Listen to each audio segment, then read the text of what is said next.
To be honest पिछले 3-4 महीने में सबसे ज्यादा जिस लैपटॉप का मुझे डिटेल रिव्यू का रिक्वेस्ट आया है वो है Lenovo Lock Ryzen 7 250 वाला वेरिएंट का।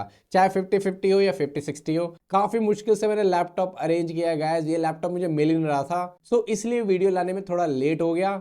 बहुत सारे लोगों ने बोला भैया किसी भी मॉडल का रिव्यू कर दो, हमको प्राइमरली सीपीयू के बारे में जानना है। आई नो तुम में से बहुत सारे लोग ये लैपटॉप लेने में इसलिए अभी झिझक रहे हो बिकॉज जिन लोगों ने रिसर्च किया होगा उनको पता ही होगा कि AMD Ryzen 7 250 रिबैजिंग है AMD Ryzen 7 8840U का। And we all know U series के जो CPUs होते हैं वो पावर सेविंग के लिए बने होते हैं, ना कि बहुत ज्यादा परफॉर्मेंस के लिए। बट डोंट वरी, तुम्हारे इस कंफ्यूजन को मैं क्लियर कर दूंगा और मैं बताऊंगा कि Lenovo ने क्या अच्छा किया इस CPU के साथ और ये CPU क्यों अच्छा है सही मायने में। इस लैपटॉप के डिटेल रिव्यू के साथ साथ इसके सीपीयू के बारे में आपको सारे इन्फॉर्मेशन दे दूंगा। सीपीयू कैसा परफॉर्म करता है गेमिंग में, बेंचमार्क में, कहीं एनवीडिया RTX 5050 एंड 5060 इस सीपीयू की वजह से बॉटलनेक तो नहीं करेंगे। सो इसी डाउट एंड कंफ्यूजन को क्लियर करने के लिए मैं ये रिव्यू वीडियो बना रहा हूँ। इस लैपटॉप के सीपीयू के बारे में कुछ मैं अच्छी बातें बताऊंगा। अगर चैनल पर फर्स्ट टाइम आए तो प्लीज चैनल को सब्सक्राइब कर लो, you won't regret. So without wasting any time, let's start the video. So सबसे पहले Ryzen 7 250 CPU के बारे में थोड़ा जान लेते हैं बिकॉज तुम लोगों का कंफ्यूजन इस CPU को लेके ही है। अभी आप अपने स्क्रीन पर AMD Ryzen के 3 CPU देख रहे हो, AMD Ryzen 7 250, AMD Ryzen 8845HS and AMD Ryzen 260। अगर तुम ध्यान से देखोगे तो इन CPU में कुछ भी बहुत बड़ा मेजर डिफरेंस नहीं है। और मैं स्पेक्स दिखाता हूँ तुम्हारे इजी अंडरस्टैंडिंग के लिए। मैंने ये एक्सेल टेबल बना दी है। देखो Ryzen 7 250 260 8845HS almost same CPU है। अगर तुम सारे स्पेक्स देखोगे जो मैंने ग्रीन में हाईलाइट किया है, तीनों ही लैपटॉप में ऑलमोस्ट सेम है। Ryzen 7 250 में जो चीज कम है या डाउनग्रेड है वो है पहला बेस क्लॉक। Ryzen 7 250 में 3.3 गीगाहर्ट्ज का बेस क्लॉक आता है, जबकि Ryzen 7 260 एंड 8845HS में बेस क्लॉक 3.8 गीगाहर्ट्ज का है। सेकेंडली जो डिफॉल्ट TDP है वो Ryzen 7 250 का 28 वाट है।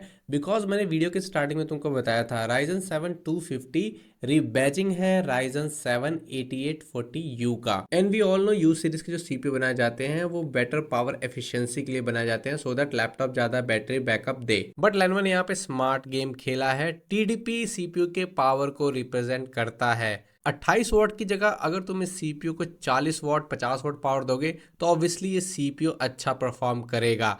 एंड Lenovo ने वही किया है। Let me show you. अगर तुम लीजन स्पेस में जाकर कस्टमाइज पावर प्लान देखोगे तो उसमें CPU की पावर को जो सेट कर रखा है वो 40 वाट कर रखा है और ये मैक्सिमम अप टू 53 वाट तक जा सकता है। जैसे ही तुम परफॉर्मेंस मोड पे लैपटॉप को चलाओगे, चार्जर कनेक्ट करने के बाद CPU 28 वॉट पे नहीं रहता, वो सीधा 40 वॉट पे चला जाता है। अभी आप जब गेमिंग टेस्ट वाला सेक्शन देखोगे तो उसमें CPU पावर पे ध्यान रखना, देखना CPU कैसे 40 वॉट क्रॉस करता रहता है और ये 40 वॉट पे चलता भी है कंटिन्यूअसली।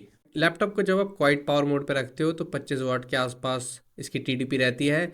बैलेंस मोड पे ये 40 वॉट तक रहता है।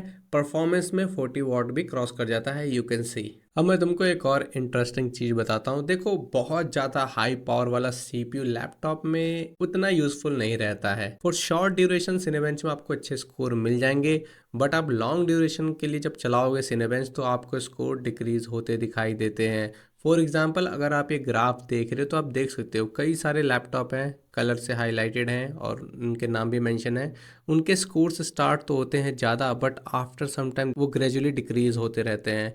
बट अगेन ये जो डार्क रेड वाला है वो है Lenovo Lock विथ Ryzen 7 250 वाला। इसकी देखो परफॉर्मेंस कंसिस्टेंट रहती है बिकॉज 40 वाट पे CPU ओवर हीट नहीं होता है, इसलिए वो स्टेबल परफॉर्मेंस देता है। बाकी इंटेल HX वाले CPU या AMD के जो बहुत ज़्यादा पावर वाले CPU हैं वो 5-10 मिनट तो अच्छी परफॉर्मेंस देते हैं, बट जैसे जैसे हीट बढ़ता है उनको अपनी स्पीड कम करना पड़ता है, डाउन क्लॉक करना पड़ता है थर्मल्स को मेंटेन करने के लिए। इन तीनों ही CPU के अगर तुम Cinebench R23 स्कोर देखोगे तो Ryzen 7 250 का 15,000 के आसपास रहता है मल्टी कोर स्कोर, जबकि Ryzen 7 260 एंड Ryzen 7 8845HS का मल्टी कोर स्कोर 17,000 के आसपास रहता है। 2,000 ही सिर्फ ज़्यादा है, उससे कुछ भी फर्क नहीं पड़ता। इंटरेस्टिंगली अगर तुम सिंगल कोर स्कोर देखोगे तो तीनों ही सीपीयू के सिंगल कोर 1700 के आसपास रहते हैं। बात करें कॉस्ट की तो देखो डिपेंड करता है कौन सा वेरिएंट ले रहे हो। लेफ्ट साइड में कस्टमाइज लॉक है, सेंटर में आप प्री बिल्ट मॉडल देख सकते हो RTX 5050 वाला। इसमें प्री इंस्टॉल रैम 24 GB है, ये 1,13,000 के आसपास है। और एक्सट्रीम राइट में आप RTX 5060 वाला वेरिएंट देख रहे हो, इसके अंदर भी प्री इंस्टॉल रैम 24 GB आती है और ये 1,23,000 रुपए के आसपास है। ये सब MRP है, अगर कार्ड ऑफर लगाओगे तो और अच्छा खासा डिस्काउंट मिल जाएगा तुमको।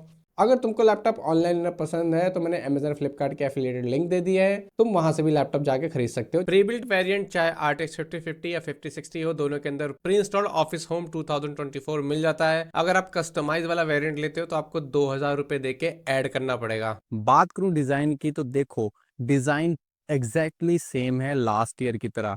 लैपटॉप की पूरी बॉडी पॉलीकार्बोनेट प्लास्टिक की बनी हुई है, बट लास्ट ईयर की तरह प्लास्टिक क्वालिटी अच्छी है, हमको ज्यादा डिस्प्ले फ्लैक्स देखने को नहीं मिलता है। Same goes with keyboard deck area, flex काफी ज्यादा हार्ड प्रेस करने पर ही दबता है।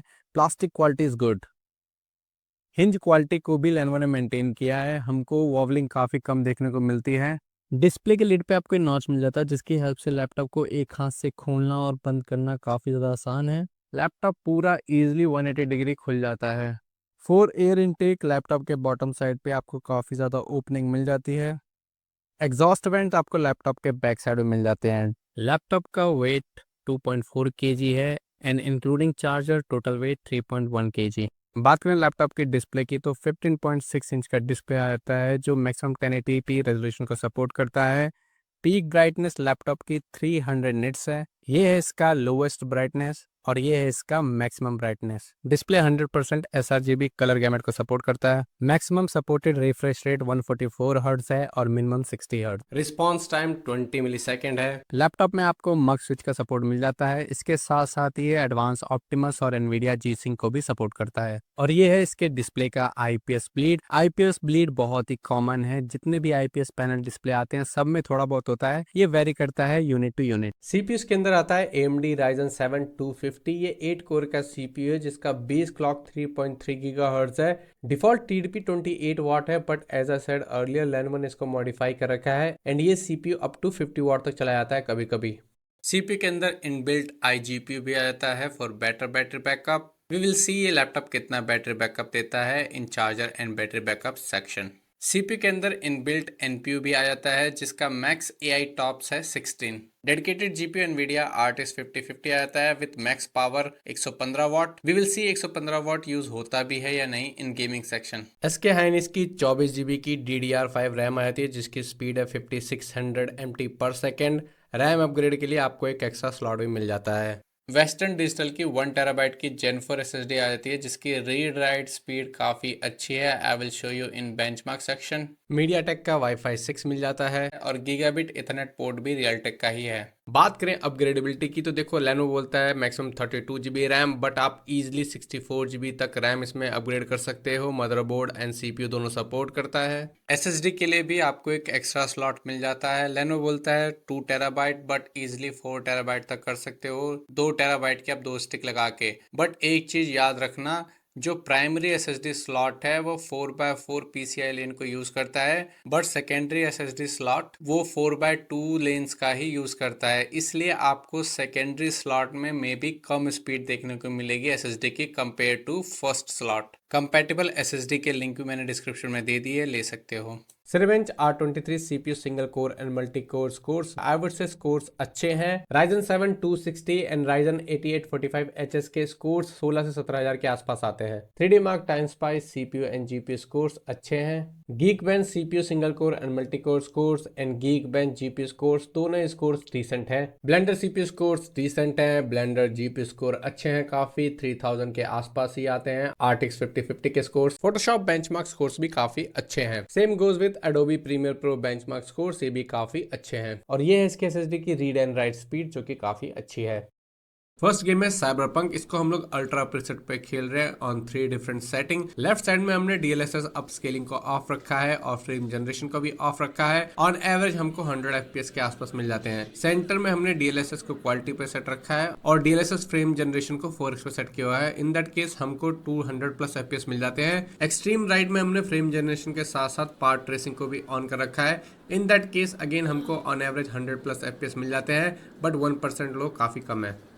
नेक्स्ट गेम है RDR2। इस गेम को भी हम लोग अल्ट्रा प्रीसेट पे खेल रहे हैं। लेफ्ट साइड में हमने DLSS अपस्केलिंग को ऑफ रखा है। ऑन एवरेज हमको 68 to 70 FPS मिल जाते हैं। राइट साइड में हमने अल्ट्रा प्रीसेट पे DLSS को क्वालिटी पे सेट कर रखा है। इन दैट केस हमको 10 FPS का बूस्ट देखने को मिल जाता है। ऑन एवरेज 78 to 80 FPS मिल जाते हैं। ये गेम काफ़ी ज़्यादा हाईली प्लेएबल है। ये गेम DLSS फ्रेम जनरेशन को सपोर्ट नहीं करता है, इसलिए मैंने फ्रेम जनरेशन के साथ में गेम प्ले नहीं दिखाया है। The good thing about this laptop is CP/GP temperature काफ़ी अच्छे रहते हैं। अगर आपने इंटेल वाले वेरिएंट देखे होंगे लेनोवो लॉग के मेरे रिव्यूज़ में, तो उसमें CP/GP के टेम्परेचर हाई रहते हैं। नेक्स्ट गेम है एलन वेक 2। इस गेम को भी हम लोग हाई प्रीसेट पे खेल रहे हैं on 3 different setting. Left side में DLSS and DLSS frame generation को ऑफ रखा है। ऑन एवरेज 40 FPS के आसपास मिल जाते हैं। सेंटर में हमने DLSS को क्वालिटी पे सेट किया हुआ है और DLSS 4 मल्टी फ्रेम जनरेशन को 4x पर रखा हुआ है। इन दैट केस 160+ FPS मिल जाते हैं। एक्सट्रीम राइट में हमने फ्रेम जनरेशन के साथ साथ रे ट्रेसिंग और पाथ ट्रेसिंग को भी हाई पे सेट किया हुआ है। इस केस में हमको 75 FPS के आसपास एवरेज मिल जाते हैं, बट 1% लो काफ़ी ख़राब रहते हैं। रे ट्रेसिंग के लिए नहीं बना NVIDIA RTX 5050 5060 graphic card. Look at the CP/GP temperature काफ़ी अच्छे हैं। नेक्स्ट गेम है घोस्ट ऑफ सुशिमा। इस गेम को हम लोग वेरी हाई प्रीसेट पे खेल रहे हैं, जो कि मैक्सिमम पॉसिबल सेटिंग है। लेफ्ट साइड में हमने DLSS अपस्केलिंग को ऑफ रखा है, फ्रेम जनरेशन को भी ऑफ रखा है। इन दैट केस हमको 55 FPS ऑन एवरेज मिल जाते हैं। राइट साइड में हमने DLSS को क्वालिटी पे सेट कर रखा है और DLSS 3 फ्रेम जनरेशन को ऑन कर रखा है। ये game DLSS 4 multi frame generation को सपोर्ट नहीं करता है। स्टिल इन दैट केस हमको ऑन एवरेज 125+ FPS मिल जाते हैं। नेक्स्ट गेम है last of us part 2। Game को हम लोग वेरी हाई प्रीसेट पे खेल रहे हैं। लेफ्ट साइड में हमने DLSS अपस्केलिंग को ऑफ रखा है, फ्रेम जनरेशन को भी ऑफ रखा है। In that case on average हमको 36 to 40 FPS मिल जाते हैं। राइट साइड में हमने DLSS को क्वालिटी पे सेट कर रखा है और फ्रेम जनरेशन को 3x पे सेट कर रखा है। इन दैट केस अगेन हमको 100+ FPS मिल जाते हैं। 1% low are not that good.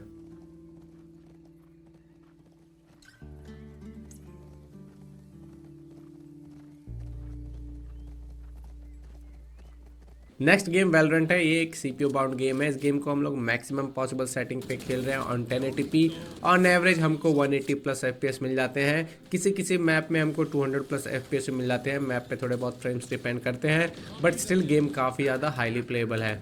CPU temperature इस गेम में भी अच्छे रहते हैं, 70 डिग्री के आसपास।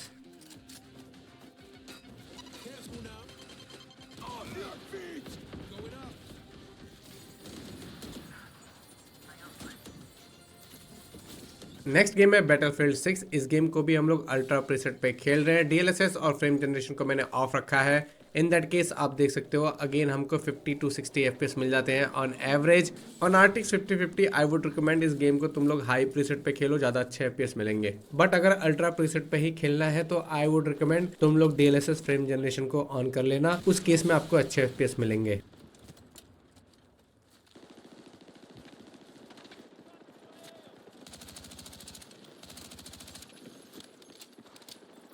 नेक्स्ट गेम है द फाइनल्स। इस गेम को भी हम लोग एपिक प्रीसेट पे खेल रहे हैं, जो कि मैक्सिमम पॉसिबल सेटिंग है। Without DLSS and DLSS 4 frame generation हमको ऑन एवरेज 76 to 80 FPS मिल जाते हैं डिपेंडिंग ऑन मैप। 100+ FPS चाहिए तो एपिक की जगह आप हाई सेटिंग पे खेल सकते हो, उस केस में आपको 100 FPS के आसपास मिल जाएंगे।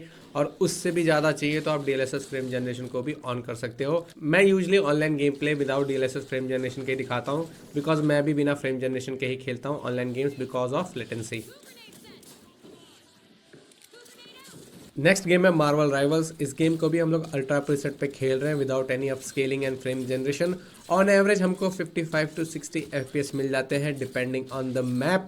इस गेम में अगर तुमको ज़्यादा FPS चाहिए तो आप इसको हाई सेटिंग पे खेलो, उस केस में 80 से 90 FPS आराम से मिल जाते हैं विदाउट एनी इशू। 1% लो भी उस केस में अच्छे रहते हैं, या तुम फ्रेम जनरेशन को भी इनेबल कर सकते हो, उस केस में भी आपको अच्छे खासे FPS मिल जाते हैं। बात करें सीपीयू टेम्परेचर की ड्यूरिंग लॉन्ग गेमिंग आवर, तो देखो एवरेज टेम्परेचर देख सकते हो काफ़ी कम रहते हैं, 80 डिग्री के नीचे रहता है मेजोरिटी ऑफ द गेम्स में। कभी कभार सीपीयू टेम्प स्पाइक जाता है 80 प्लस, वो भी during cut scene and loading time. But game play अगर आपने देखा होगा सारी गेम्स में 80 डिग्री या उससे कम ही रहता है टेम्परेचर सीपीयू का। और देख सकते हो कभी कभी पीक सीपीयू पावर ड्रॉप 53 वाट तक चला जाता है। जीपीयू के भी एवरेज टेम्परेचर अच्छे रहते हैं, अगर आपने गेमिंग सेक्शन देखा होगा तो 77-75 के आसपास ही रहता है मेजोरिटी ऑफ द गेम्स में। कभी कभार स्पाइक जाता है बट ओवरऑल जीपीयू का टेम्परेचर अच्छा रहता है। फुल साइज का 24 जोन आरजीबी कीबोर्ड मिल जाता है with dedicated numpad keys. Keyboard के कीज चिकलेट वाले हैं, इसको आप स्वैप कर सकते हो, चेंज कर सकते हो। दोस्तों कीबोर्ड के रिगार्डिंग मैंने जो एक चीज नोटिस की वो है इसके आरजीबी कीबोर्ड लाइट की स्मूथनेस। कलर काफ़ी स्मूथली चेंज होते हैं। आरजीबी लाइट की ब्राइटनेस को आप FN प्लस स्पेस बार की से कंट्रोल कर सकते हो। इसको आप बंद भी कर सकते हो और चाहे तो इसको आप ब्राइटनेस बढ़ा भी सकते हो। ट्रैक पैड के साइज़ को भी सेम ही मेंटेन किया गया है, ट्रैक पैड में कोई भी डिफरेंस नहीं है। एग्जैक्टली लास्ट ईयर वाले लॉक का ही ट्रैक पैड है ये भी। सेम लाइक लास्ट ईयर हमको लेफ्ट हैंड साइड में कोई भी पोर्ट्स देखने को नहीं मिलते हैं। लैपटॉप के राइट हैंड साइड में हमको एक USB 3.2 Gen 2 टाइप सी का पोर्ट मिल जाता है और एक वेबकैम के फिजिकल प्राइवेसी शटर की मिल जाती है, यहाँ से आप कैमरे को ऑन ऑफ कर सकते हैं।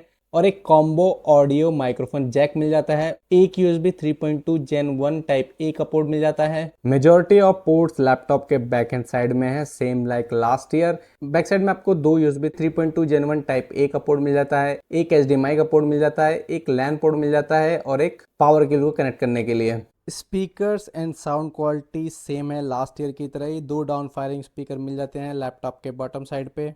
नेहमिक सॉफ्टवेयर का यूज़ करके आप साउंड प्रीसेट को चेंज कर सकते हो और स्पीकर्स को थोड़ा बहुत ऑप्टिमाइज कर सकते हो। Let me show you the sound quality.